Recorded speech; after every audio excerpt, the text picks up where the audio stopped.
أعوذ بالله من الشيطان الرجيم. بسم الله الرحمن الرحيم.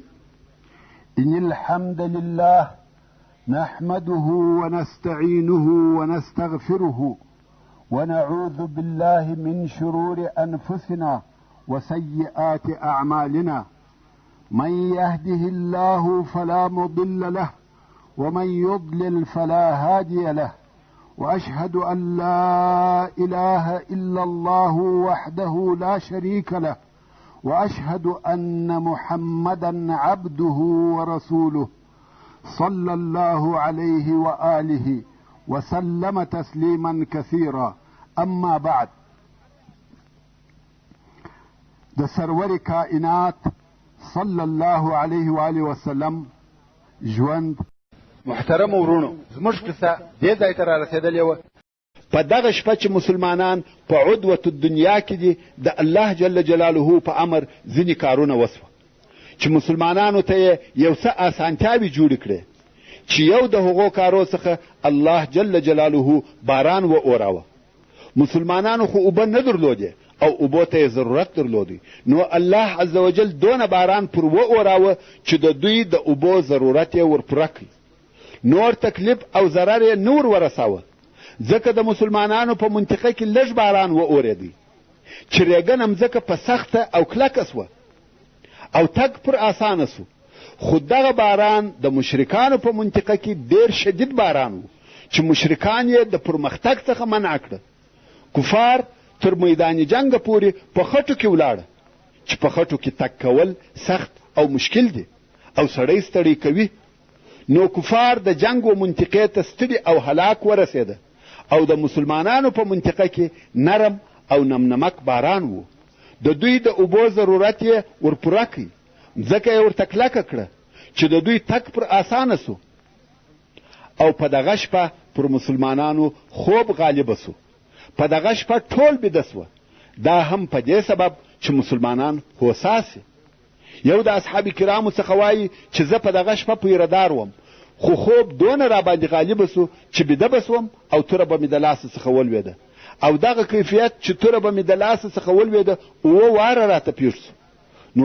نو ټول مسلمانان بیده سوه، حتی پیردار یې هم بیده سو.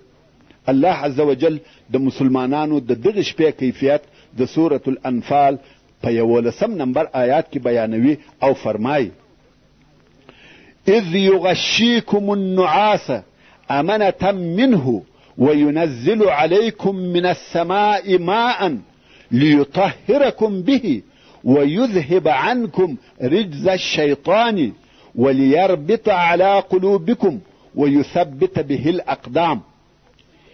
یعنی هغه وخت در پیاد کی چې الله جل جلاله پر تاسې د خوب حالت راوستی، نعاس چې موږ په پښتو کې پریشانی ورته وایو. دا د الله جل جلاله د طرفه ستاسې د امن او تسکین دپاره وه، او الله جل جلاله د اسمانه اوبه در باندې نازلې کړې چې په دغه اوبو مو پاک کړي او ستاسې څخه د شیطان نجاست لرې کړي او ستاسې په زړو کې قوت در واچوي او په هغه اوبو سره ستاسې قدمونه ټینګ کړي. لکه څرنګه چې د مخه مو درته وویل چې مځکه شګلنه او ریګنه وه، تګ پر سخت او مشکل و، خو په دغه باران ټینګه او مضبوطه سوه. د مسلمانانو ټول کارونه په الهي کومک سره برابرېده چې په دغه جنگ او معرکه کې کامیابه سي، ځکه دا د کفر او اسلام، حق او باطل په مابین کې اول جنگ او معرکه وه. په دغه شپه کې رسول الله صلی الله علیه و آله وسلم د مسلمانانو لشکر رهي کوي چې تر مشرکانو د مخه د بدر و اوبو ته ورسیږي، او کفار دې ته نه پرېږدي چې دغه اوبه په خپل تصرف کې راولي. نو یې په تیر ماخوستن کې د بدر د هغه نږدو اوبو سره واړول. حباب ابن منذر رضی الله تعالی عنه عسکري مشاور غوندې ودرېدی او ویې ویل: یا رسول الله، دا چې تا دلته واړول، الله عز وجل امر کړی چې دلته واړوه؟ موږ دا حق نه لرو چې مخ یا شاته ولاړ سو؟ او که دا جنگ دی، دلته چم، حیله او فکر پکار دی.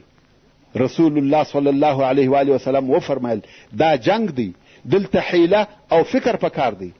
حباب رضی الله تعالی عنه وویل نو دا ځای د اړولو دپاره مناسب نه دی. موږ باید د هغه څا سره واړوو چې هغه و قریشو ته نږدې دی او د شاوخوا نور څاهان باید ټوله پټ کړو چې په دې منطقه کې بل څا نسي پاته، نو موږ به اوبه لرو او کفار به اوبه نه لري.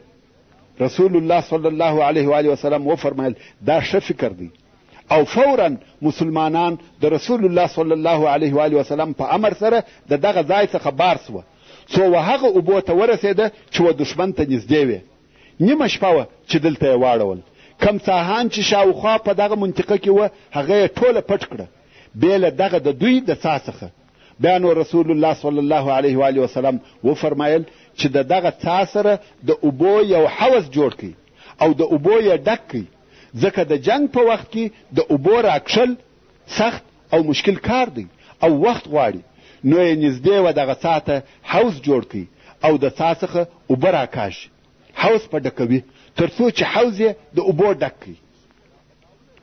پس له هغه څخه چې مسلمانانو د اوبو سره واړول، سعد ابن معاذ رضی الله تعالی عنه و رسول الله صلی الله علیه و آله وسلم ته یو پیشنهاد وړاندې کړي چې مسلمانان به د رسول الله صلی الله علیه و آله وسلم د قیادت دپاره یو داسې ځای جوړ کړي چې په هغه کې د مسلمانانو د شکست فکر سوی وي. نو ویل یا رسول الله حالات خو دغسې دي چې ته وینې، یعنی دغه دوی اوس د جنگ سره مخامخ یو او زموږ مسلمانانو وروڼه په مدینه منوره کې په دې سبب نه دي پاته سوي چې ستا د امره څخه یې مخالفت کړی وي. هغو دا فکر کاوه چې ته قافلې ته وروځې، دا یې په فکر کې نه وه چې جنگ دې پیښ سي. قسم په الله که دوی په دې خبر وای چې ته د جنگ سره مخامخ کېږې دوی به نه وای پاته سوي. نو اوس که ستا خوښه وي آیا ستا دپاره یوه منا چې په عربي کې عریش ورته وایي نو کو جوړه چې ته په هغه کې یې او د سپرېدو دپاره به هم اوښه درته ودرو او بیا به موږ د دښمن سره مخامخ سو.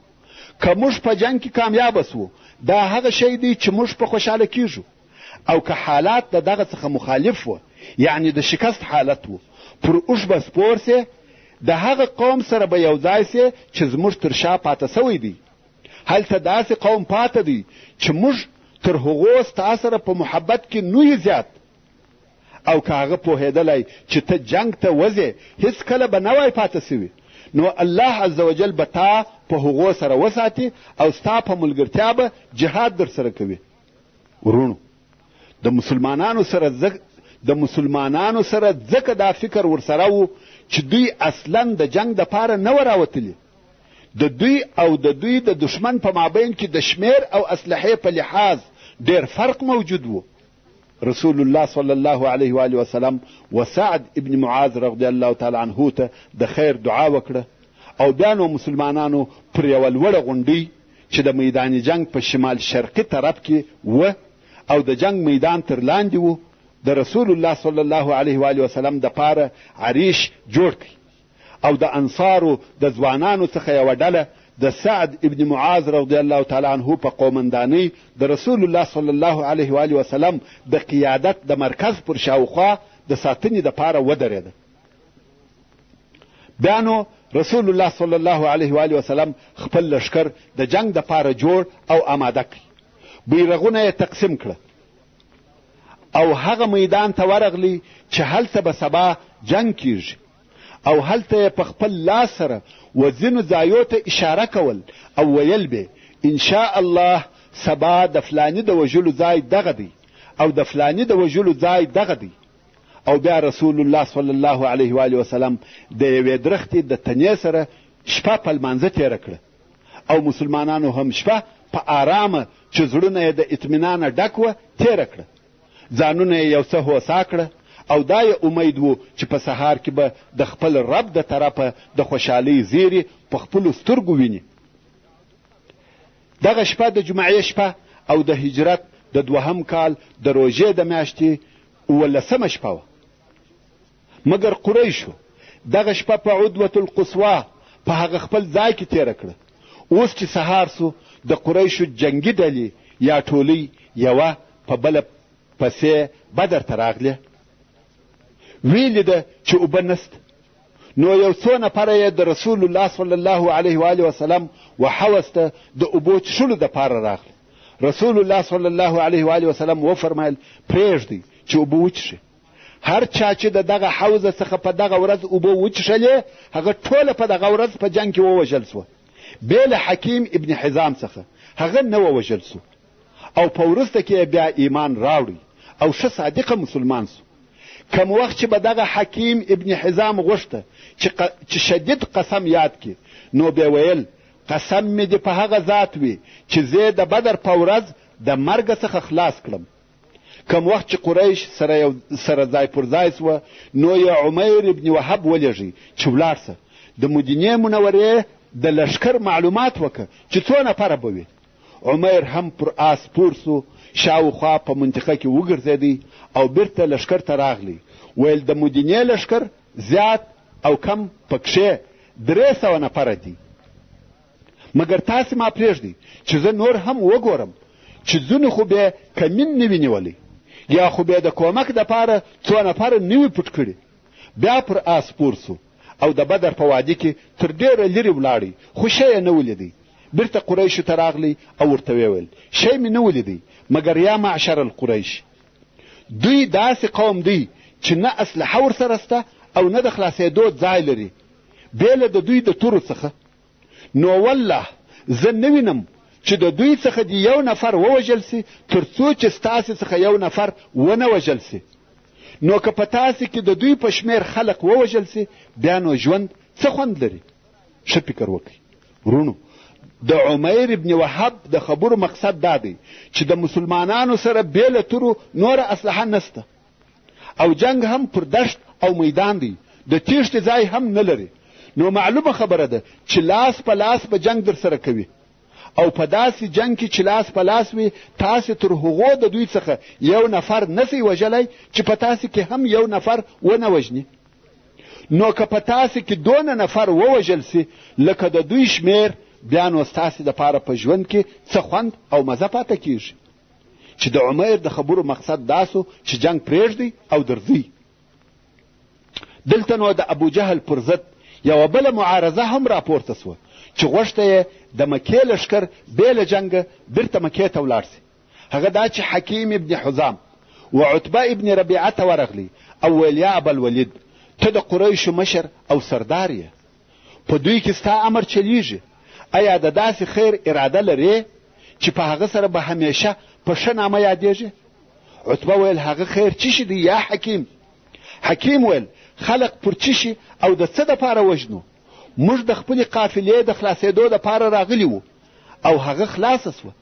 نو اوس خلق و مکې ته په رجوع سره امر که او د عمرو بن الحضرمي دیت پر خپله غاړه واخله. عمرو بن الحضرمي هغه سړی و چې په سریة النخله کې د مسلمانانو د طرفه ووژل سو. نو ویل د هغه دیت ته ورکه او خلق د جنګ څخه خلاص که. عتبه ویل دا کار مې وکړي، زه د هغه د دیت او هغه مالو ضامن یم چې ځینې اخیستل سوي دي. او بیا یو حکیم ته وویل ته و ابن حنظلیه ته ورسه. حنظلیه د ابو جهل مور وه، یعنی ته و ابو جهل ته ورسه، ځکه زه پوهېږم چې بل څوک خلق و جنگ ته نه مجبوره کوي بې له ده څخه. حکیم د ابو جهل پر طرف ورهي سو او عتبه ابن ربیعه په خلقو کې ودرېدی. ویل یا معشر القریش، په والله که تاسې د محمد صلی الله علیه و آله وسلم او د هغه د ملګرو سره په جنگ کې مخامخ سئ، څوک وژنئ؟ ورور یا پلار یا د اکا زامن او خپل قوم وژنئ. او چې دوی مړه کړو، بیا نو څه پیښیږي؟ هغه دا پیښیږي کم وخت چې مکې مکرمې ته ولاړ سو، بیا به هر یو د ورور و قاتل، د پلار و قاتل یا د اکا د زوی و قاتل ته ګوري.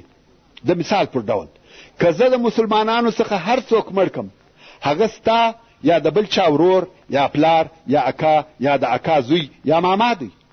او سبا به په مکه کې ما ته د خپل پلار یا ورور یا اکا د قاتل په سترګه ګوري، او یو د بل څخه به مو بد راځي. نو مکې ته درځئ، محمد صلی الله علیه و آله وسلم او نور عرب سره پرېږدئ. که هغو ووژي، دا هغه شی دی چې تاسې یې غواړئ. حکیم ابن حزام چې ابو جهل ته ورغلی هغه خپله زغره تیاروله. حکیم ورته وویل یا ابوالحکم زه و تا ته عتبه د دغه مسئلې دپاره رالیږلی یم. ابو جهل ملعون بیرته رجوع نه غواړي. نو ویل په والله بیرته به نسو ولاړ تر څو چې الله زموږ او محمد صلی الله علیه و وسلم په مابین کې فیصله نه وي کړې. او عتبه په دې سبب تګ غواړي چې په مسلمانانو کې د ده زوی دی. مقصد یې حذیفه ابن عتبه و او هغه پخوا لا مسلمان سوی و او هجرت یې کړی و. ورونو د مکې د سردارانو د هر یوه کوشش دا دی چې دی د ټوله مکې مکرمې عمومي مشر سي، ځکه مکې مکرمې یو عمومي مشر نه درلودی. هو د قریشو مشران هر یو د هغه خپل قوم مشر دی، خو یو عمومي مشر نسته. نو اوس د مشرتوب دپاره موقع برابره ده او هر یو کوشش کوي چې ځان تر نورو مشر او لوی ښکاره کړي. او ابو جهل د مشرتوب دپاره موقع پیدا کړ، ځکه خلق د جنگ یا تګ دپاره قطعي نظر نه لري، په شک او تردد کې دي. او ابو جهل وبېرېدی چې د تګ یا بیرته رجوع طرف غالبه نسي. نو یې ډېر ژر عامر ابن الحضرمي راوغوښتی. عامر ابن الحضرمي هغه څوک دی چې ورور یې د مسلمانانو د طرفه په رجب کې ووژل سو.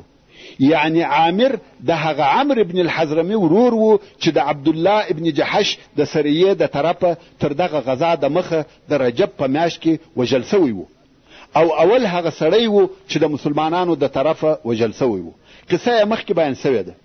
یعنی د هغه مقتول ورور یې راوغوښتی او ورته ویل یا عامر عتبه چې ستا حلیف هم دی، غواړي چې خلق بیرته مکې ته بوځي او ستا د ورور کسات او بدله پرېږدي. او ته اوس په خپلو سترګو وینې چې موږ ستا د ورور بدله اخیستلی سو. نو ولاړ سه د خپل ورور د بدلې اخیستلو بیان وکړه. عامر هم واقعا خفه سو چې زما د ورور انتقام ولې پرېښول کېږي. نو د لښکر په مابین کې کښېنستی، خاورې پر سر بادوي او په زوره چغې وهي وا عمره وا عمره، ځکه د ورور نوم یې عمر و.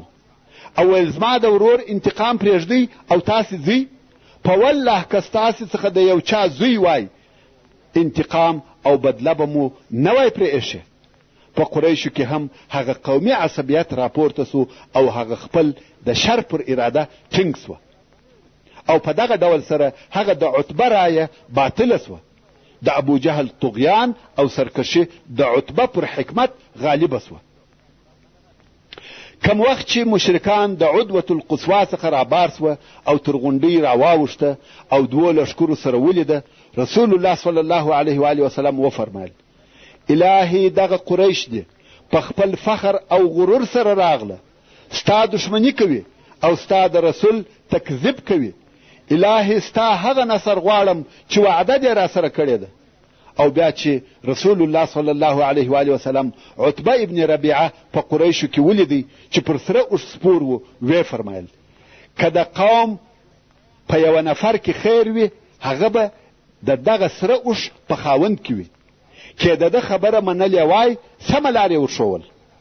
اوس نو دواړه لښکره د عدوة الدنیا او عدوة القصوا په مابین کې په بدر کې مخ په مخ سره ودرېده.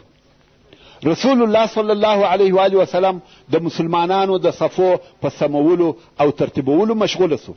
رسول الله صلی الله علیه و وسلم امر وکړي چې لښکر دې ټوله یو قطار او یو صف ودرېږي.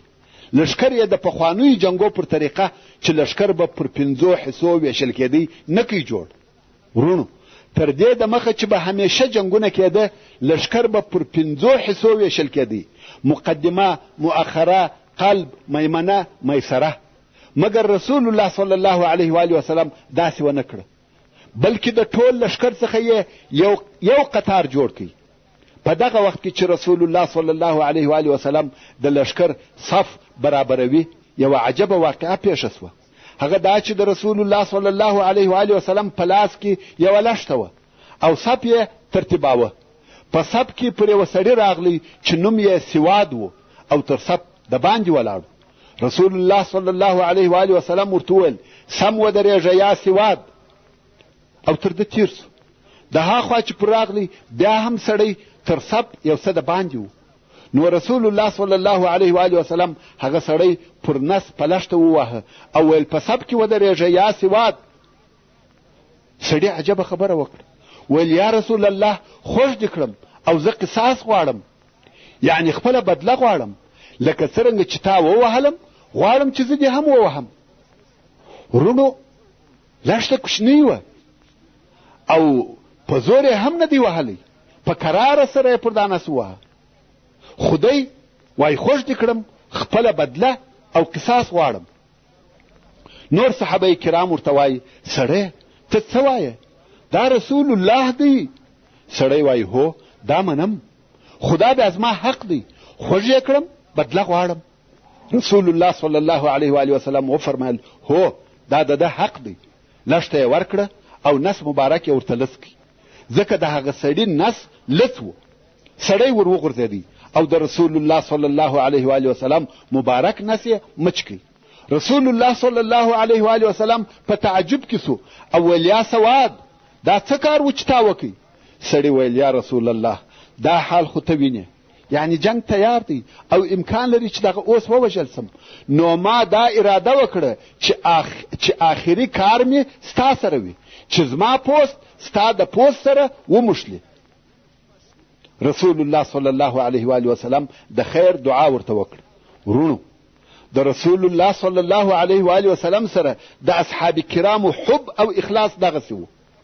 خیر کم وخت چې د لشکر صفونه جوړ سوه، رسول الله صلی الله علیه و آله وسلم خپل اوامر و لشکر ته بیان کړ.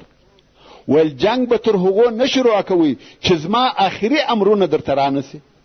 او بیا یې مسلمانانو ته د جنگ په باره کې یوه خاصه لارښوونه وکړه او ویې فرمایل کم وخت چې مو کفار په غشي ولي، فقط خپل ځانونه په زغرو د غشو څخه ساتئ او خپل غشي وساتئ او حمله مه پر کوئ تر څو چې نږدې نه وي درته راغلي. محترم ورونو، څرنګه چې پیته پای ته ورسېده او داسې راته معلومیږي چې زموږ هره فتنه به د قصې په مابین کې پای ته رسیږي، نو د قصې پاته واقعات به په راتلونکې پنځمه فتنه کې واورئ ان شاء الله تعالی. وصلى الله تعالى على خير خلقه محمد وآله وأصحابه وأهل بيته أجمعين. والسلام عليكم ورحمة الله وبركاته.